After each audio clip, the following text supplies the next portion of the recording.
Sakaparingan seger waras ayo bahagia lahir batin rezeki lumitu amin gemah ripah loh jinawi amin murah sandang murah pangan murah papan amin Allahumma amin ya rabbal alamin. Tak dongakno wong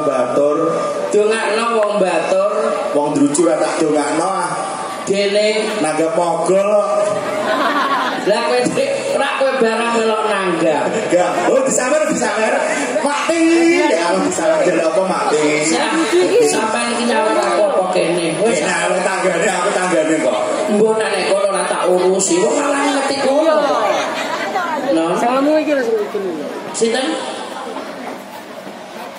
kula karep niku barek endi yo karek sampean non barek kula iki tak sayang sithik ya leng muni moh nek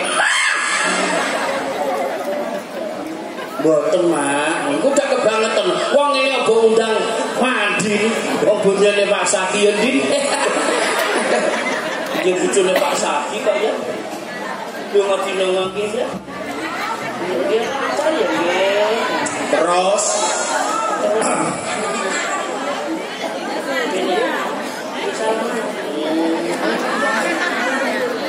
ini iki lho sampean umpama sampean tak ambung ngono kepiye nggih ngene iki lho nek aku wegahku nek gedhe nek gone batur ngene iki ngene kowe disawer tanggaku lha aku kok ngowoh ngene iki ya wong perkara diambung gendon nek dikandakno aku nek ngono le aku nggih diambungi gendon lah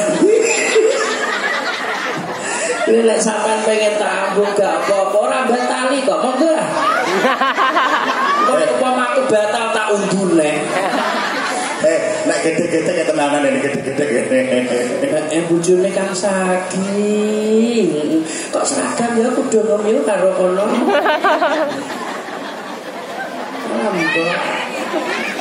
aku malah kesel dhewe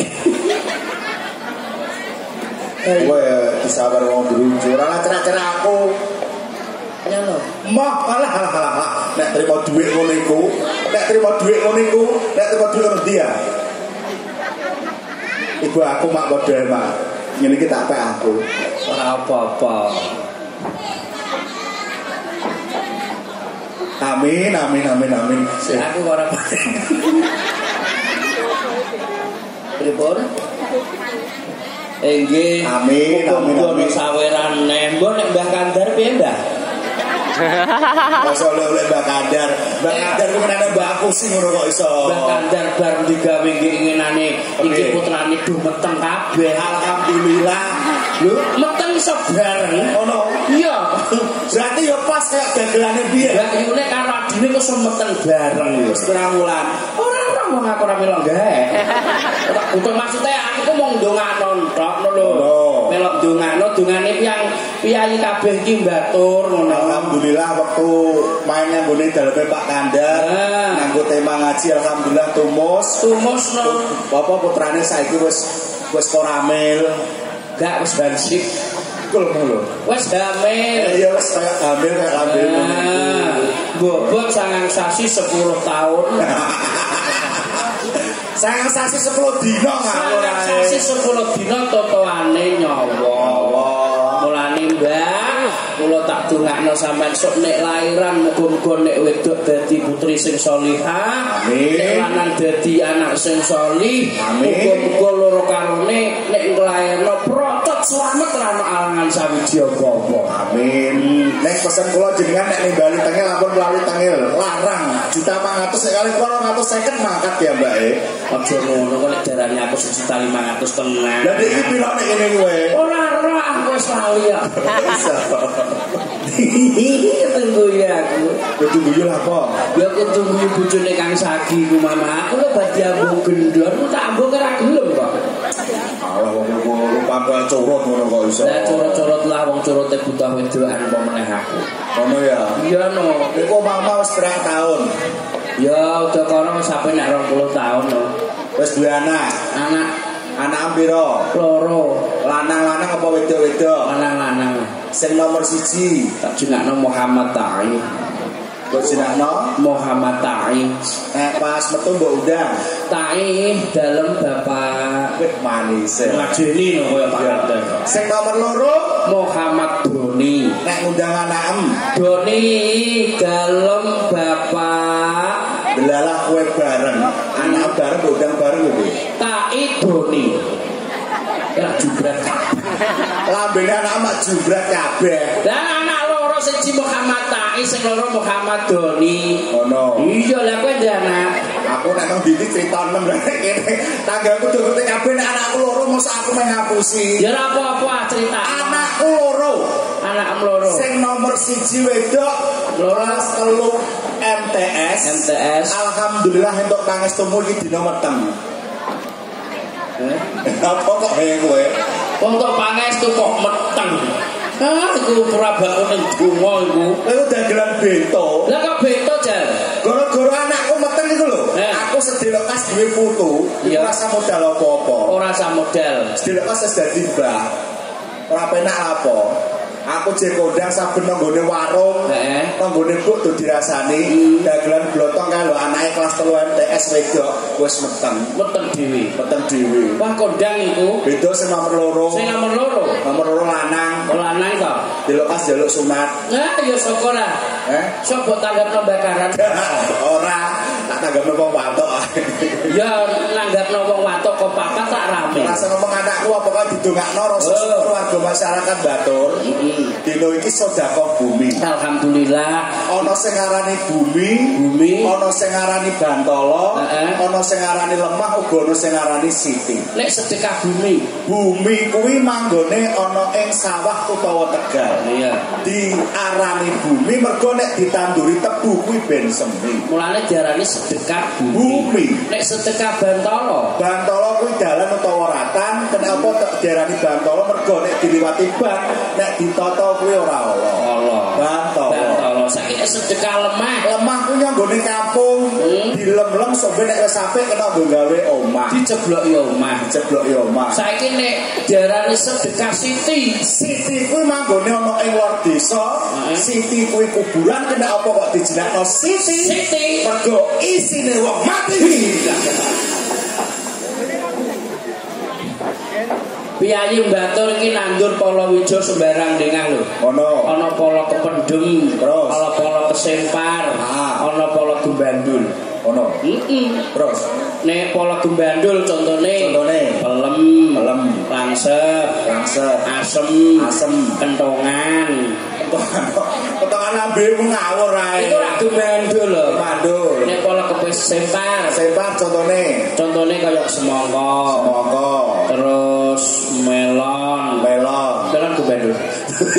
Melon gembandul iku. Terus watu ku nutuk ora kesempar. Sing pala kependhem contone gembili. Terus wi telo mayit. Mama mayit kalau kependhem malah wedi aku mati wedi. Takokno iku lho mati. Ora aku mati tak tinggal Surabaya iku lho kok iso ngapa. Mosok wong ora tua mati kok tinggal Surabaya. Wedi tenan aku cuma mati. Kowe ngerti wong sing gembandul? Roh apa? Golekno 5 ae rasa akeh sing acarane mingkem. Sing mingkem. Pelem. Kesemek. Masa kesemek mingkem kesemek. Roh apa? Pola kemandul wawan 5 sing mingkem. Roh. Pertama, pelem, asem, langsep, dondong. Dondong mana? Dondong 6. Terus jeruk mangap, jeruk 6. Jambu mangap, jambu 6. Terus nyai apa ya? Nyai 6. Kowe ora sanggup nek cek pinter tani lho. Bayaranku pek. Apa? Sebotol buah 10 sing aksara gurine nganggo K. Buah 10 aksara gurine nganggo K. Aksarane nganggo K. Jambu kluthuk 1. Jambu kluthuk salah 2. Terus kesemek 3. Terus terong iku ya geno ngawur ae. Lah kira Aku yo ora 20 kok. Jae. Salah.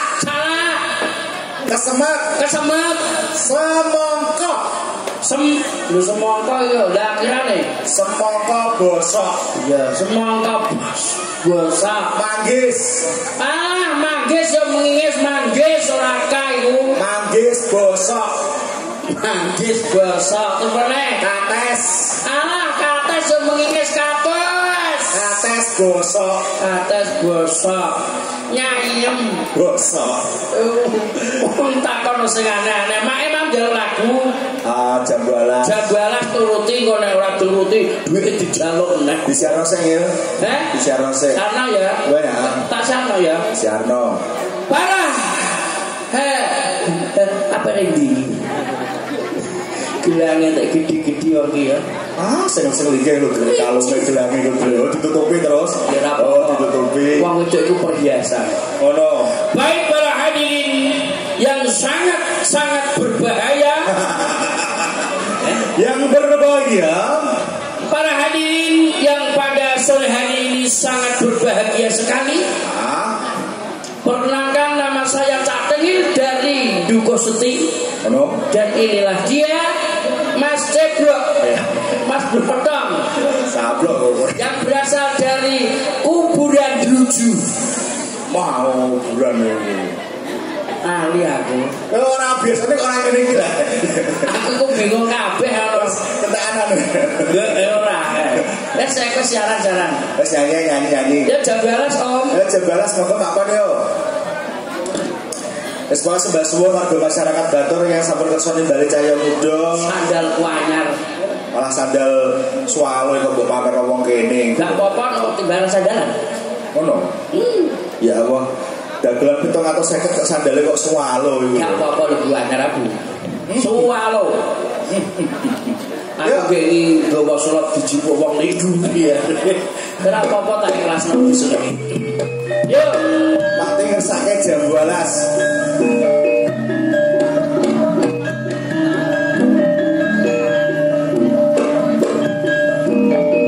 Jere Kak Sagi.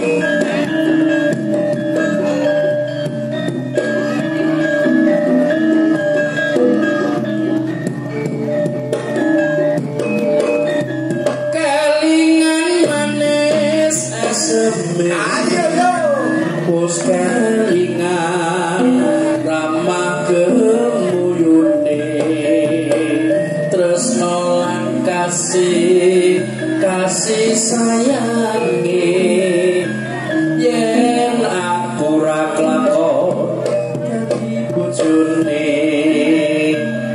asolole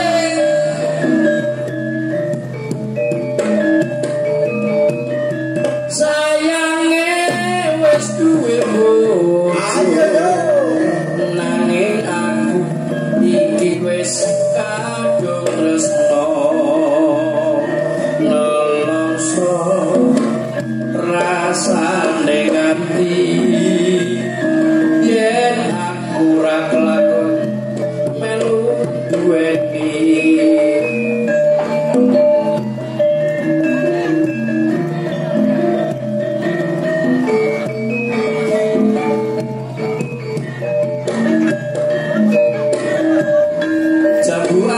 kulite ijo sing digagas wis duwe bojo ada kula ada semut